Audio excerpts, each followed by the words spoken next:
The Secrets of Star Wars is brought to you by the StarQuest Production Network and is made possible by our many generous patrons. If you'd like to support the podcast, please visit sqpn.com/give. I am Emily Swallow, also known as the Armorer on The Mandalorian. And I'm just giving a little shout out to the Secrets of Star Wars podcast because this is the way. Hello there. It's a power that Jedi have that lets them control people and make things float. Impressive. Every word in that sentence was wrong. Help me, Obi-Wan Kenobi. You're my only hope. This station is now the ultimate power in the universe. I find your lack of faith disturbing. It's against my programming to impersonate a deity. That's not how the Force works. Force is with me, and I am with the Force, and I fear nothing. Remember, the Force will be with you, always. Welcome to the Secrets of Star Wars, where we discuss everything connected to that galaxy far, far away. From movies to books, to TV shows, and more, we are looking at the deeper themes and meanings found in the Star Wars universe. Today, we are talking about the next episode of The Acolyte. That's episode 5. It's called Night, which is a really big surprise since the last one was called Day. I am Robert King, and joining me on the panel tonight is Jon Koral. Hi, John. Hello. It's just the two of us, but before we get into our discussion, we'd like to take a moment to thank our patrons on Patreon. This episode, we'd especially like to thank Thomas V, Trevor F, Eric W, Laren F, and Jason K. Your generous donations help us to create the Secrets of Star Wars and all the shows here at StarQuest. Any of you listeners can join them at sqpn.com/give. That's just our website /give. You can also follow the Secrets of Star Wars on Apple Podcasts, Spotify, whatever your favorite podcast app is. We even have a StarQuest YouTube channel. You can connect with us on Facebook at facebook.com/StarQuestMedia. We're on X, formerly known as Twitter, at SQPN. We're also on Instagram, where we are at StarQuest Network. And we have a merch store. Be sure to get all your official Secrets of Star Wars gear at sqpn.com/merch. All right, John, are you ready to talk some Star Wars? I think so. A lot went on. Yeah, a lot went on. It was an action-packed episode. But let me try and give a recap, because amidst all the action, there was a lot of dialogue and a lot of information conveyed. So we're starting in the middle of things. We had a cliffhanger at the end of the last episode. Mae was inside Kelnaka's hut, having just discovered Kelnaka's dead body. The Jedi were outside and had just encountered this Dark Master. In the credits, he's listed as the Stranger. And he had just shoved Osha out of the way and started his battle with the Jedi. And so at the beginning of this episode, we are with Osha as she wakes up and slowly begins to witness the battle going on around her. And it's a wild battle. Many of the Jedi are already dead, and the Stranger is just all over the place. Seems to be able to disappear and reappear at will. He has this bracer and this helmet that are made out of a metal that we had to look up because they don't talk about it, but it's called cortosis, and it's a metal that shorts out lightsabers. That's pretty handy. Osha gets involved. She tries to blast the Stranger with her stunner and succeeds in drawing his attention. Sol and Yord try to defend her. Mae tries to get away entirely, but Jecki stops her. I can't narrate the whole fight. It's complicated, but generally the Jedi are protecting both Osha, who wants to stay and help out, and Mae, who just keeps running away.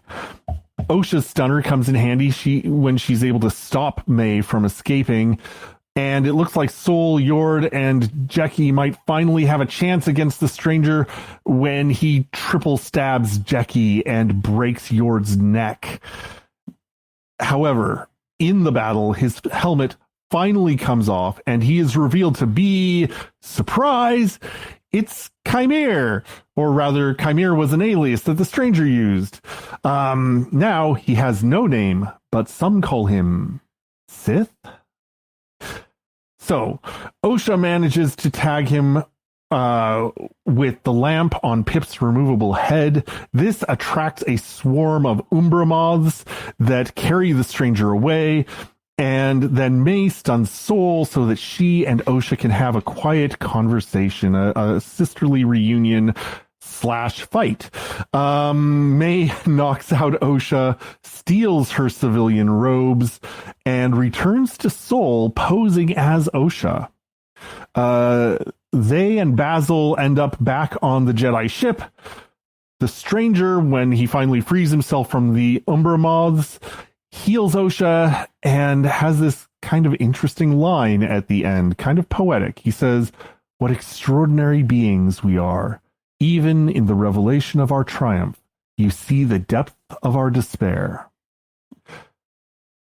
Which is kind of confusing and is kind of like sums up the whole feeling of the episode for me.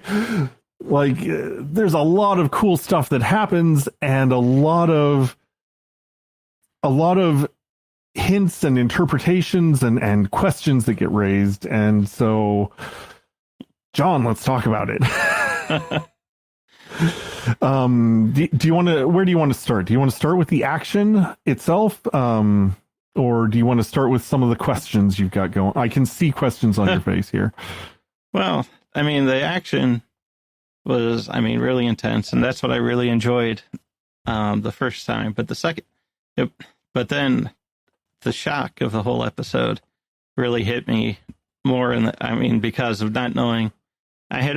You knew a lot of Jedi were going to die, but to have two main Jedi that we've gotten to know with Soul go in this episode, and then so quickly one after the other, and pretty extremely too, with the triple stab and the neck break, that impacted me. But when the episode was over, I wasn't too keen on it. But then when I watched it the second time and paid more attention to take my notes and stuff for this episode, then I enjoyed it a lot more because I saw the bigger layers in it. And then, of course, I wasn't as shocked by the scenes because I knew they were coming. But there was definitely a lot. I enjoyed it a lot more the second time because of the seeing that the first time was all the action. The second time was the deeper layers, I guess is the way to say it. Yeah. For me. What were some of the deeper layers that jumped out at you, and maybe specifically about like the deaths of those Jedi that we've gotten to know? Well, it was just, for me, it was the extreme part. I was talking to a neighbor who was younger. He's probably younger than the intended audience, but he loves all these Star Wars shows and stuff, and he just doesn't like this. Or I think they caught up, and he wasn't too keen on it, or didn't like what was going on. And I think I said because of all the Jedi dying and how they died, and he goes, yeah, and that was pretty, because I felt the same kind of way a little bit, because I hate seeing.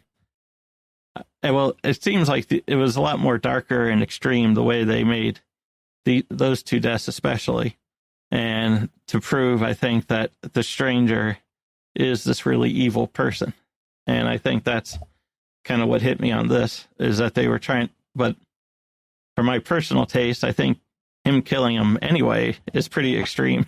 It would show plenty of evil, but the fact that they took those extra steps, and I guess it ties into, though, with how he wanted Mae to kill one Jedi with only her hands, and one with a weapon and stuff. So you could see how it played into what he was trying to get her to do, but like I said, that's, to me, it was a pretty big shock factor for to have those two go so quickly like they did. But yeah, I just looked up the rating. It's rated TV 14, so that's roughly the same as PG-13. Yeah, which you can expect some violence and such, but Right. But yeah, it's not. This isn't your G-rated Star Wars. Right. Well, and the thing too is like when I looked it up too with the rating, it said, I don't know if it was like on IMDb or someplace, and it said, instead of like, science fiction or something, it just said thriller.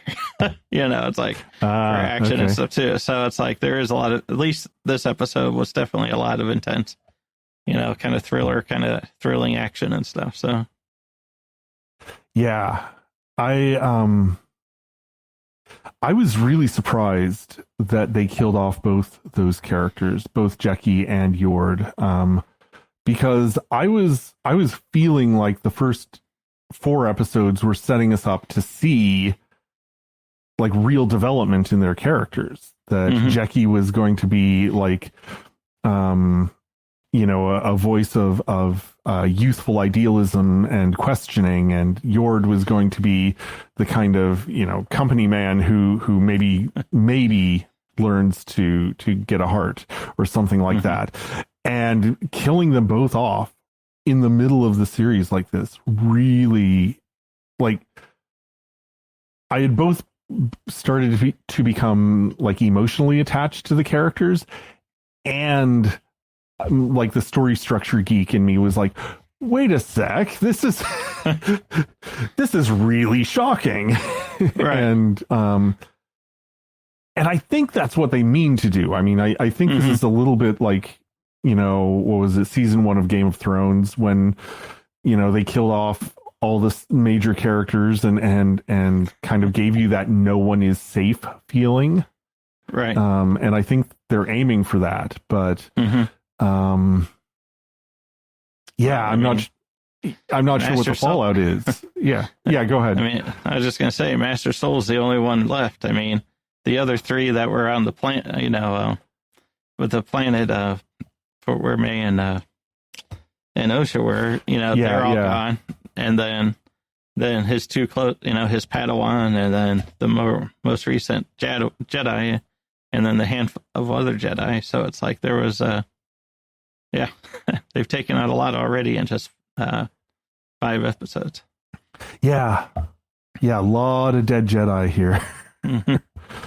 And yeah, Soul is the sole survivor, as it were. Yeah. Of course, except for Mae and Osha as well, but yeah, and that's interesting. You kind of get the sense that I don't know, these are the main characters of the show, right? And so it's like, I don't know, do they have exceptional plot armor?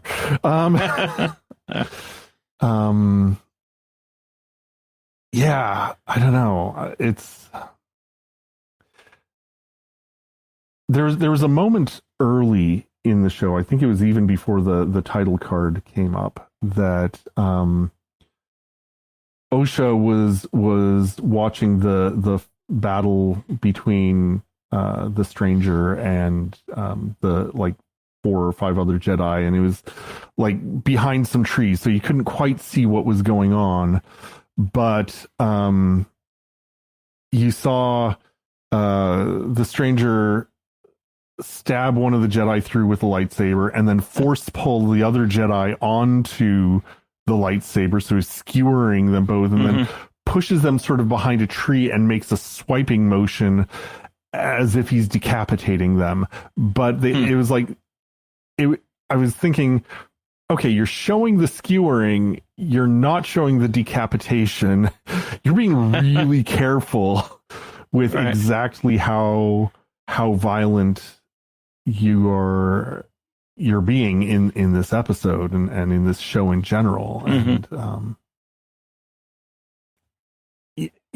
before we started recording, you were talking about like this tendency to make villains more brutal maybe than they need to be in order to show that they're evil. So, yeah. You had some interesting insights. Say more about it. Well, I remember when I started, I've been reading a lot of different Star Wars audiobooks lately and stuff. And I went and I thought I would try the High Republic, which takes place in earlier times.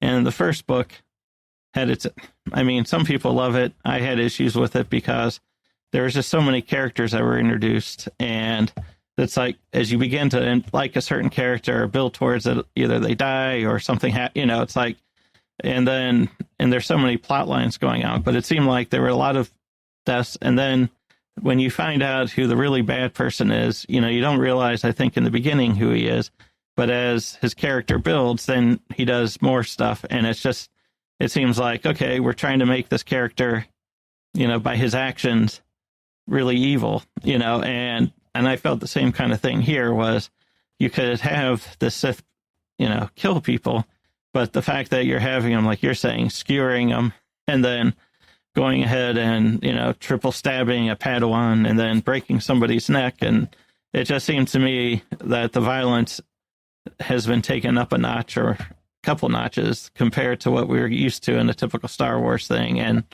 But it's like, it seems to me they're just trying to say, okay, look, this person is really evil and look how evil he is. And I think one of the things I liked with it was not that part, but like when Mae's running and you see how he shows up in her head and, a couple times and, and to me, it's those kind of touches that are more subtle or, stuff like that are more, shows the evilness. And then also like when Yord is sitting there and they're saying, who is he? Do you know who he is? And he's like, I don't know. And he doesn't follow the normal rules of combat. And then he gets in your head and, all this kind of stuff. And it's like with all that kind of stuff. And then also the way he has there's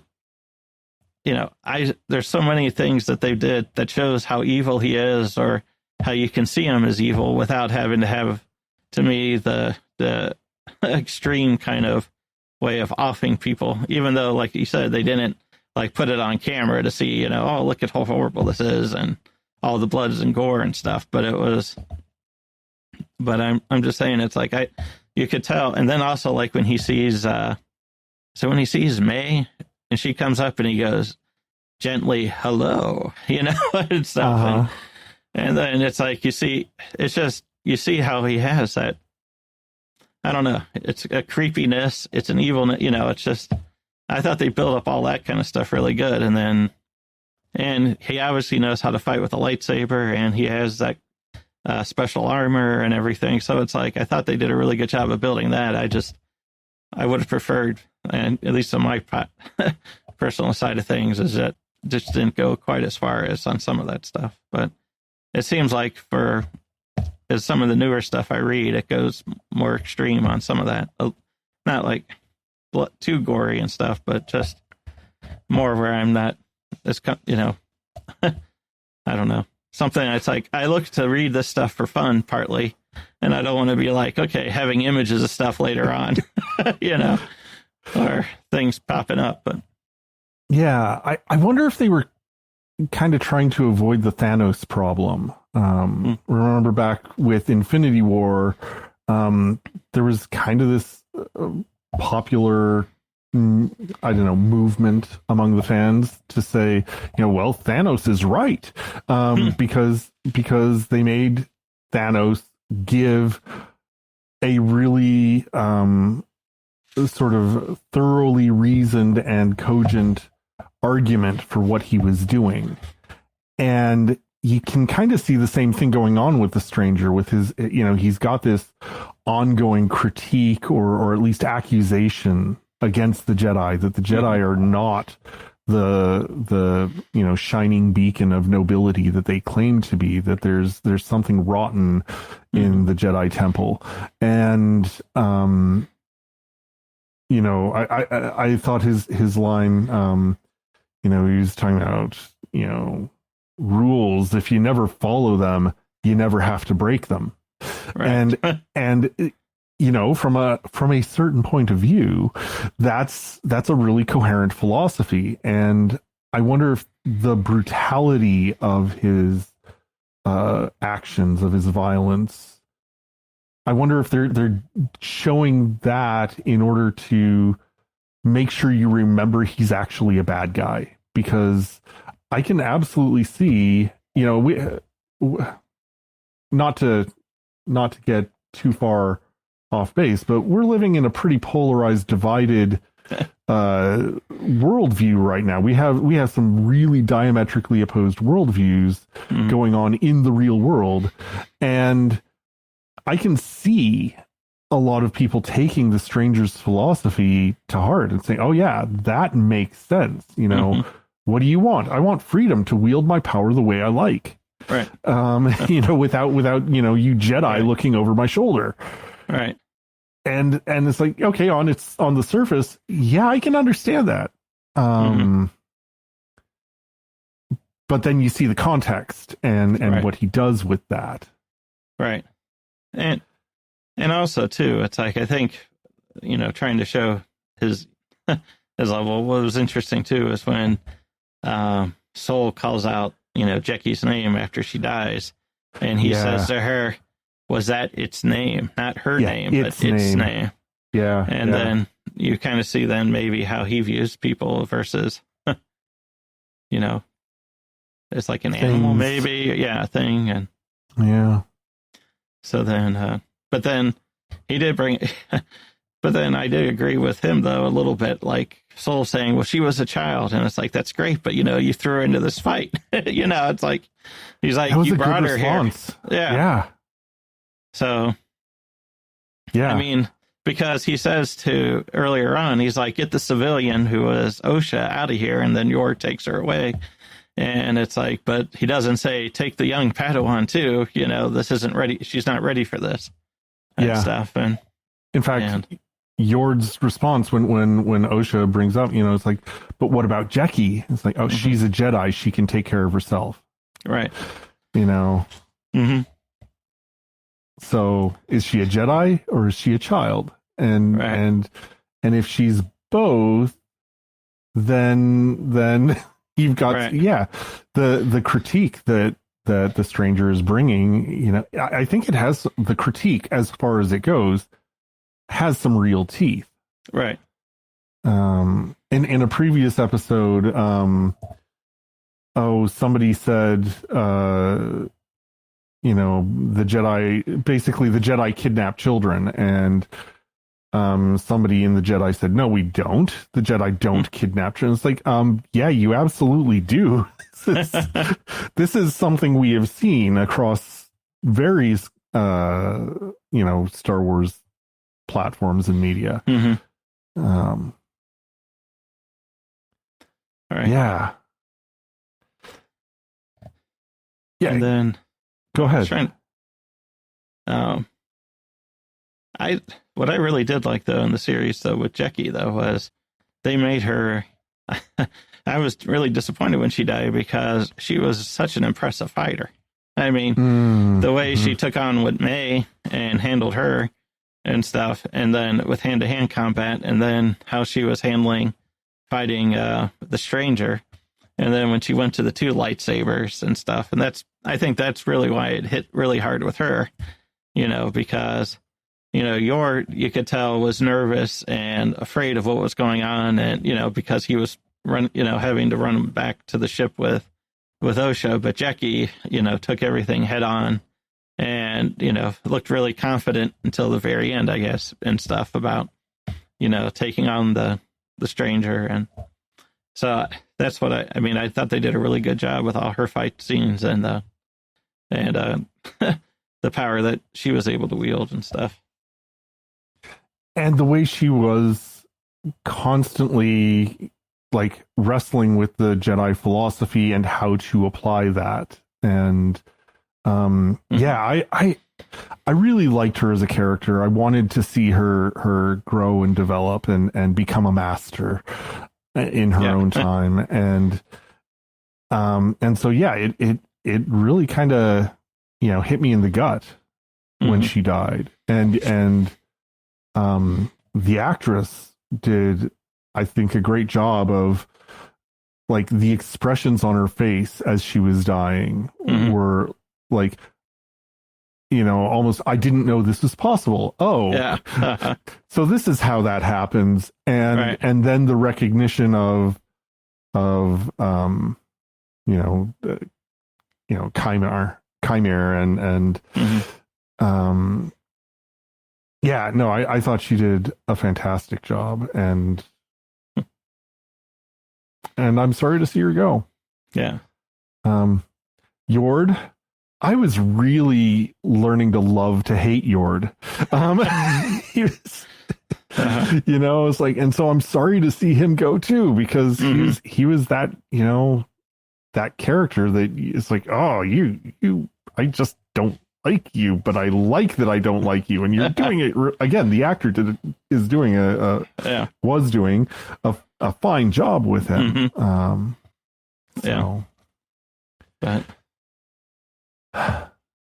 But what was interesting though, I thought, was when Osha, tells Yord that he's got to go back, he's going to kill them, he's going to kill them all. The first thing she hears is little Mae calling her. It says with the voice when you look at the captions. So it's not Mae, but it's the little child of Mae. So it's like that, which kind of calls back to then that, was it the first episode or the second where I think it's the first where she is in that. I think in both, actually. Yeah, but the snow cave or whatever it was, she was in, and I think that's when she was first hearing the child, and then, but it's interesting that she sees this child. So is that how Mae communicates with her somehow, instead of as a child, or is that how she remembers Mae? I don't know. It's just kind of interesting to, how that connection is. Yeah. I mean, that's definitely one of the aspects of Mae's and Osha's relationship that I'm looking forward to the show exploring, and I really hope it does. And I mean, I will say that I did not expect as many Jedi to bite it as did in this episode. And I did expect some kind of sort of trading places with the twins. I didn't expect it quite like this, where it's literally one twin disguising herself as the other. And so I'm curious to see where that goes. I still have a sense that the showrunners have a plan that they want to develop with the Mae and Osha relationship, but right now I am deeply confused about both of their motivations and like, what is it they want, what are their goals, and particularly about that sort of maybe using the language of episode 3, that thread that binds them together. Right. Yeah. Well, and that was kind of something, when she's by herself, it's one thing, but when Jackie shows up and Mae, has taken Kalnaka's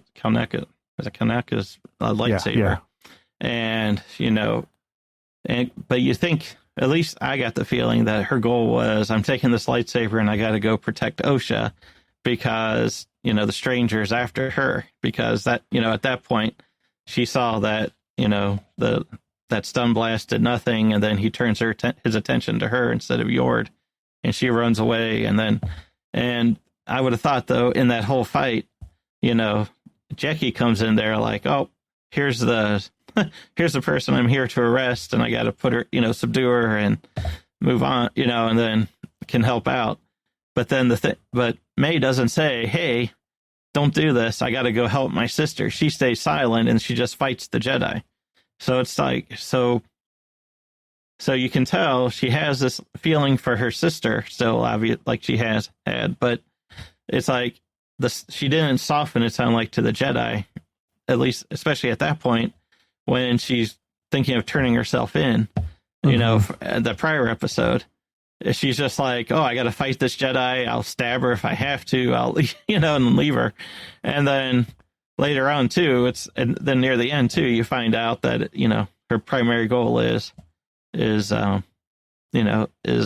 and has a lot of disdain for the Jedi too. So, but I'm like, my thought would have been, oh, hey, leave me alone. I got to help her, and then, in a lot of shows you would see, oh, okay, here are two enemies, but they have one common enemy and they're running to help, Osha or something. But in this episode, they're still, the Jedi is still her enemy, and her only goal is to help, and as well as potentially the stranger, I guess. We don't know exactly. We're assuming she's broken away from him, or has she, Well, I mean, I think it was pretty clear that he was 100% willing to kill her. Okay. And she was terrified. I mean, I completely understood her basically just running off into the trees every chance she got, because she was maybe the only one who really understood how deadly a threat this guy was. And so, yeah, I'm not sure what she was doing at the end. She wanted to be together with Osha. She wanted to help Osha, what was it, become herself again, or reclaim herself, or something like that. And I don't know if she, I can't imagine she thought Osha was dead. It's pretty, it seemed pretty clear that she was just knocked out. I'm not sure what she was thinking. Why she left Osha behind? If she was so intent on them being together, if her loyalty was to Osha, I don't know. This is one of the things that confuses me, right? All right. Well, yeah, because is she going to try to take out the remaining Jedi that she thinks are in her, or find out something more and then come back for her, because does she know that the stranger is around still, or, taken care of by those Umbra or whatever moths, Yeah. That left a bunch of questions too for me, because, why leave her after all this time? I found you. Now I'm going to leave you and we're going to do this. And I don't know. But you figure, I don't know, I guess, could Osha get off that planet if she wanted to? I mean, it didn't seem like there was too much, other ships other than, like, if you come in on one, so. I mean, there was a recognizable landing space for starships, right. So okay. I'm sure they had some kind of traffic to that planet now and again.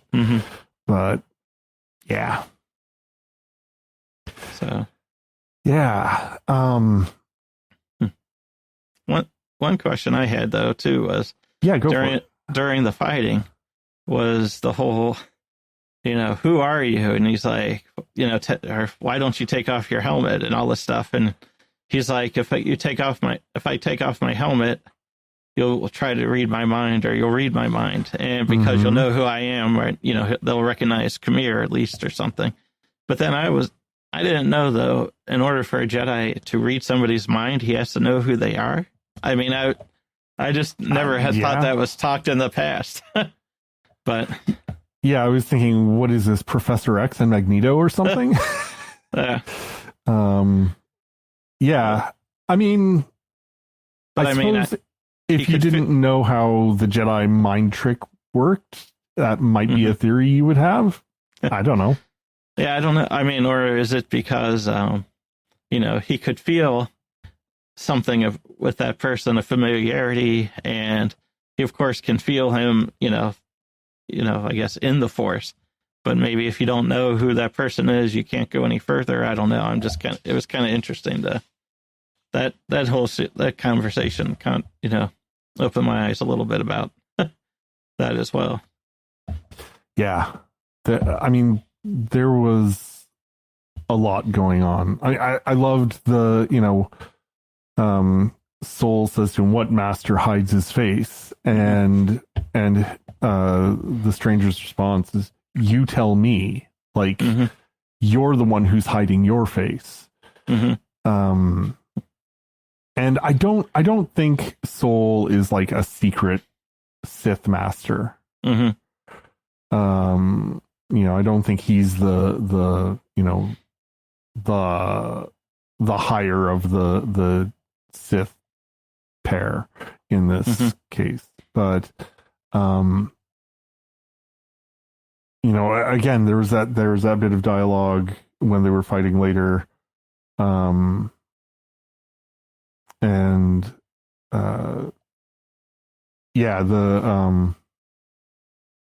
think Soul says his mind has been corrupted by darkness, and the stranger says, "I've embraced my darkness. What have you done with yours?"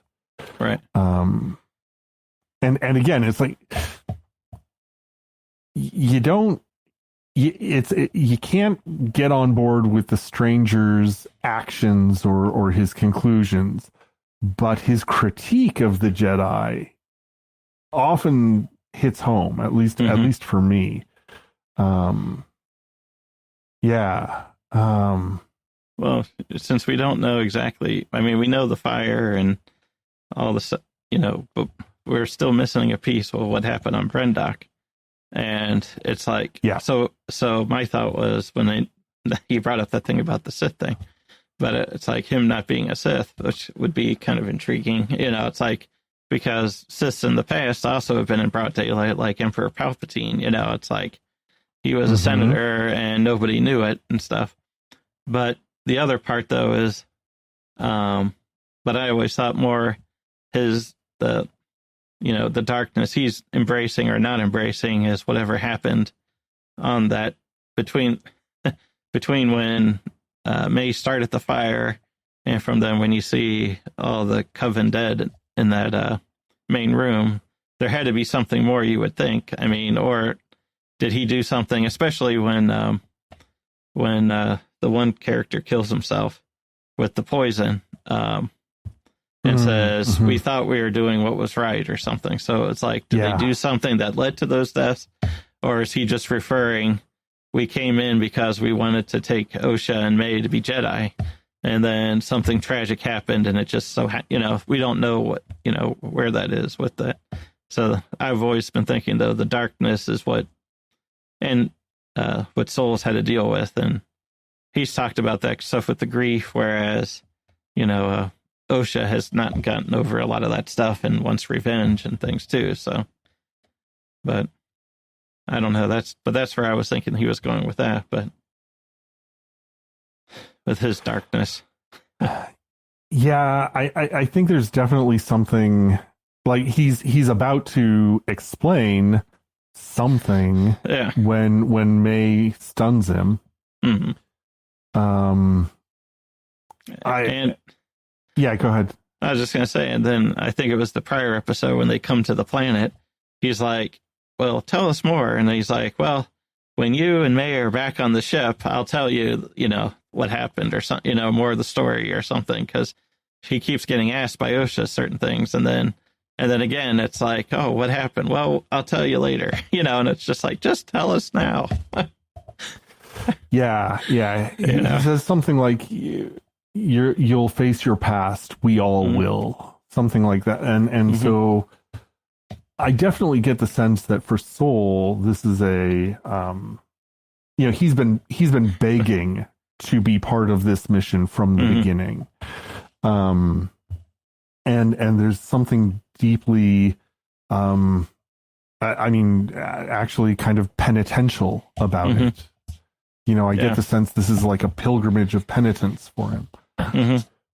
And he has to, repair the injustice that he's done in some way. He has to make restitution.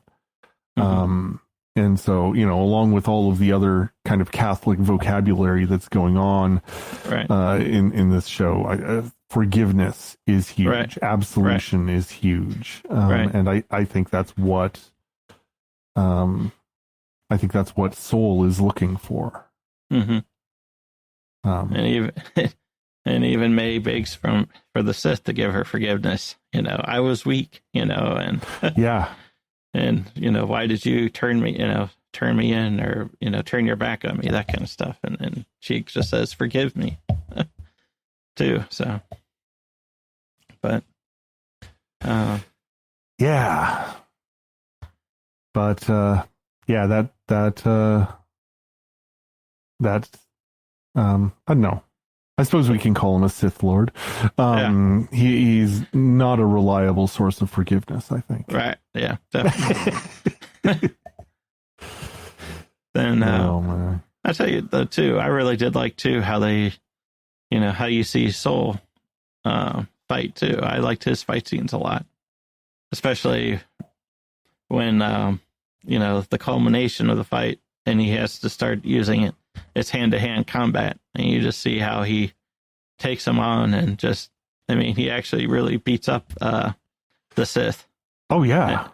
And takes, whereas the Sith before looked in complete control, you just see, I don't know if that was his anger taking over and stuff, or if it's just his normal thing, but then when he goes to try to kill him with his lightsaber, and then Osha says, "No, don't." And I wish he would have for this whole stuff, because say more about that. Well, I was just going to say, because I understand the thing about, we don't kill unarmed men, but when a Sith can kill you with his hands, gets in your mind and uses the Force to do things, it seems to me he's never really unarmed. And and especially after everyone that had been lost, I would have thought he would have, that would have been justification to take him out. And other than, to me, the bigger argument is, don't kill him.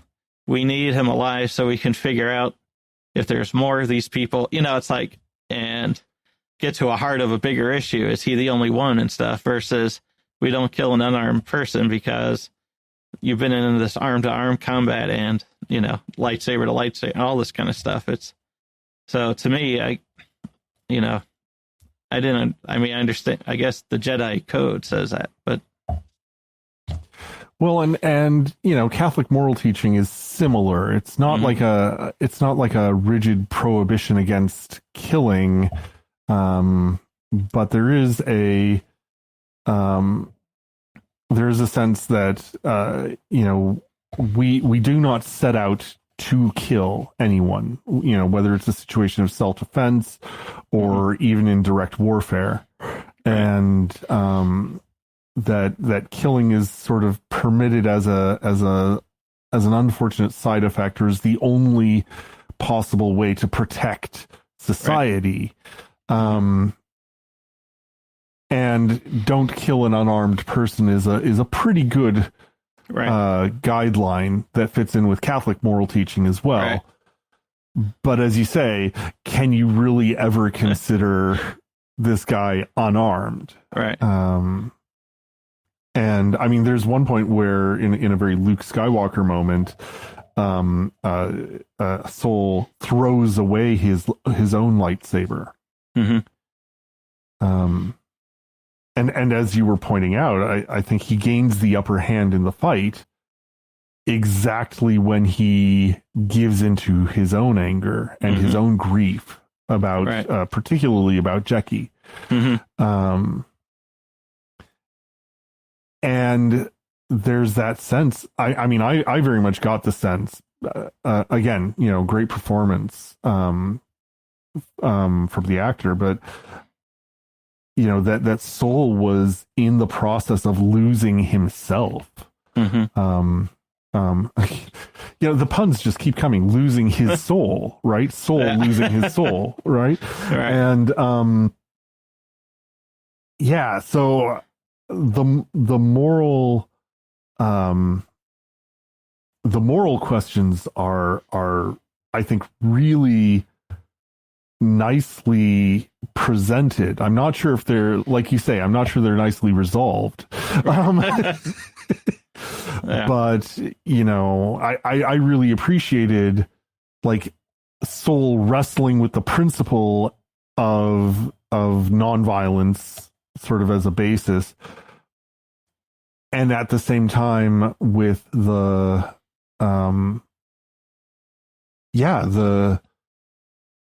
desire, the rage, the grief, and the very real threat that this guy presents. Mm-hmm.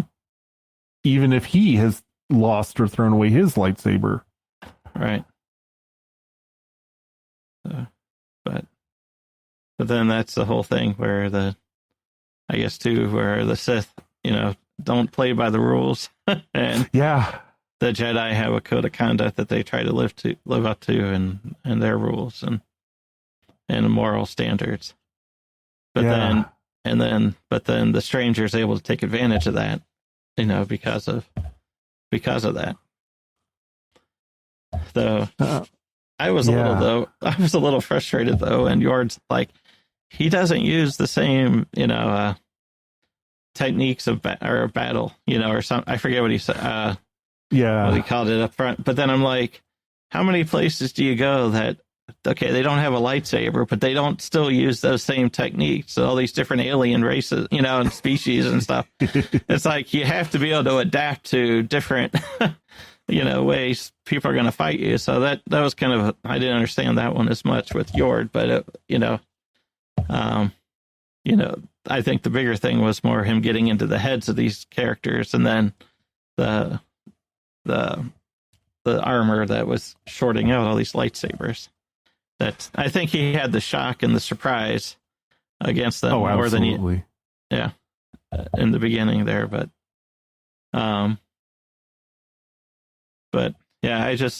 looking at going back to the moral stuff, it's I just always wonder about that though. I mean, how when you look at characters who have these abilities, and if they misuse them, they are a threat, whether they have a weapon in their a traditional weapon in their hand or not. So, yeah. Well, and who was it? Was it on the podcast the other day, or was it on a conversation off the podcast that we were talking about Obi-Wan? And, and how in the Obi-Wan series, he, like, it seems like Obi-Wan keeps having opportunities to kill Darth Vader and keeps not taking them. Right. And is this a sign of restraint on Obi-Wan's part, or is it a foolish adherence to the rules? Well, the first time I understood with the Revenge of the Sith movie, but then the Obi-Wan series, because he left Anakin there and he thought he was probably going to die, But then the second one that was my frustration with the Obi-Wan series, though, was the fact that he spent that whole series building up to, I have to stop this evil. I created this evil because I didn't finish the job in the first place. In a sense, Darth Vader is out there, and then he has that opportunity where they're fighting at the end of that series, and once again he has the upper hand, and I don't remember it exactly, so maybe he was unarmed. I don't know. It's been a while since I've watched it too. But my point is, though, it's like that's where I got frustrated, because I'm like, okay, I can understand the first time he was your friend. He's not the same person. You thought maybe he was going to die on the planet after losing all those limbs and stuff. But then the second time, I was frustrated because he actually had the chance. He wanted to end this evil, and he had the opportunity and didn't do it. And then, of course, then you see all the evil that the Empire brings going forward, and that's where I kind of didn't understand it. That's so. I remember in watching Revenge of the Sith the first time in the theater, watching Obi-Wan walk away from Anakin's burning corpse, or burning body there. I was deeply disappointed in Obi-Wan in that moment. Not because he didn't kill Anakin, but because he didn't do anything to save Anakin. Save him. Yeah. And then Palpatine comes in, swoops in, and is kind of the good guy in that situation. It's like, oh, here's somebody who's suffering. I'm going to give you medical help and, give you prosthetic limbs so that you can, have a life again. And I was like, yeah, that's a good point. So I guess, Star Wars has never been the most consistent guide to morality. Now has it? All right. Well, when you think about it, though, too, it's like at the end of this episode, Osha's passed or knocked out. She's injured, and then the stranger shows up and heals her some and covers her up too. So, so maybe he's looking to see, okay, I can take advantage of this situation. It's like, well, on one hand, it's reaching out and helping him, but then, there's a catch to it, like with Darth Vader too. It wasn't, oh, let's just help you get back to speed. It's like, okay, now give in to your anger and let's wipe out everything else. It's like, but so it's not just how that's where, and that's a good point, is like, that's where the Jedi should have been. Okay, here's Anakin, he's in bad shape, let's save him. And that would have been a whole different storyline then too. It'd be like Padme's who would see Anakin, and it's like, and everything. It would make Star Wars not happen, essentially. Right. But it'll be interesting to see what happens with Osha now with the stranger, and how she responds to what happened at the end of this episode. Yeah. There's been a lot of speculation that, they're going to switch places and Osha is going to become the acolyte, the pupil that the stranger wants. And that, that seems to be pretty clearly the course that they're going on here. It would be a big twist if they did something different than that. Right. But I guess one of the other kind of critiques that I've seen of the show overall is that they're kind of going back to the Anakin well in a lot of ways, and just repeating a lot of sort of Anakin's plot points. So here are children who are born without a father. Here are, who have exceptional power in the Force. And now here is, this sort of special chosen one who is left for dead, who is picked up by the Dark Master. And, so it's one more point in their connection of, they're just replaying the Anakin playbook. Right. Which, again, I guess my response to that is, you're watching Star Wars. You realize this is what Star Wars does. Right. As Lucas says, it rhymes. He kept going back to, the same things. And yet, with enough of a difference that I don't know, I'm still interested in where it's going. And I am too. The dialogue at the end too, with between the sisters, was interesting. With the whole, what Mae's motivation is, what Osha's motivation is. She sees the Jedi as her family. Mae sees, the Jedi took her away from the family and was the cause to all these issues. And I don't know. It's just kind of, it's interesting. And then you can also see how in the past, Osha does have that, I don't know, mean streak or anger issues, because, even there with the argument with her sister, you're a criminal, you killed these people, it's all your fault, and you're all self-centered, blah, blah, that kind of, and it's always been about you, that kind of stuff. And so you can see maybe, like you were saying, how she might be turned by the stranger, the Sith, whatever, to become the acolyte and use that anger because the other thing too is Mae's always seemed to be the stronger of the two with the Force or these abilities. And maybe she'll find that as she gets angrier, she can tap into it more than she had when she was being trained by the Jedi. And if she does, but we don't know why didn't. And that's another thing. Why didn't she succeed as being a Jedi? Was it, holding on to the grief and the anger and stuff? Is it because she didn't know how to tap into her powers? Is it, was it too structured for her? And now she goes to a place where it's not structured. Like this guy, the Sith is saying, we don't worry about rules. This is what we do. Will she thrive? So it's like, we don't know. I mean, I don't know so much about, and then of course, does he know what happened, or will he tell her what he's, what happened, or the stranger? The stranger will tell her what happens, and does, whether it's the truth or not, just get her angry too and stuff, and saying, oh yes, this is what happened on your planet. Cause, and then you find out it really wasn't, or it was a certain point of view of something that, one way, but so, this episode definitely left me just all these questions at the end, and like where they're going to go with it.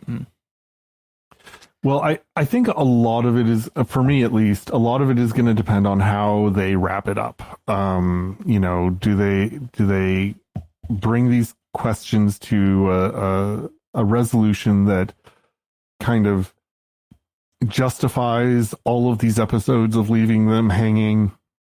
Yeah. or do they kind of, take the cheap and easy way out at some point? And I am still cautiously optimistic that they'll be able to pull it off. That there's a real payoff in the secret of what happened, and we'll probably get kind of a Rashomon like, here are different perspectives on what happened at the temple that night, or at the coven that night. I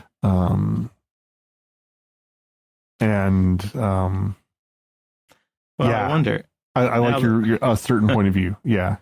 Well, it'll be interesting too. Now that Mae's on the ship with Sol, and he doesn't know it's it's Mae. He thinks it's Osha, and he said he was going to tell her the story later. I'm wondering if episode 6 will be that later story. Hopefully, maybe it won't be the whole episode like episode 3 was with the background, but maybe there will be, more into that. I don't know what's coming up on the next episode, but it's just now that you see them on the ship, and he was saying that before. Hopefully they'll, because we only have 3 episodes left for the season, right? And I don't know if there's going to be more seasons or not, but it's like, episode 6, you got to start coming up with something to fill in the gaps, and you would. Well, somebody pointed out that the director for episode 7 is the same director who did the other flashback episode, and so that makes me think that episode 7 might be a full flashback episode. I see. Okay. But I kind of agree. I think this might be a good time for a full flashback, or at least a half flashback episode. Or maybe you have her, maybe the episode 7 or 6 will be more Osha and the Sith relationship. How they're, when she comes to or whatever. And episode 7 will be more the, I don't know, or maybe, I don't know, who knows? Or maybe they'll just have a bunch of jumping back and forth between Sol and Mae and Osha and the stranger, but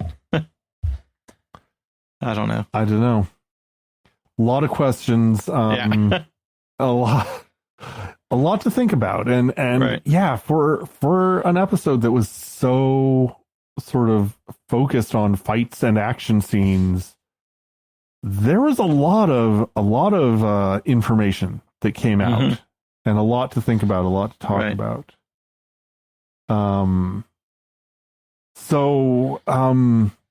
I think this is a good spot to wrap things up.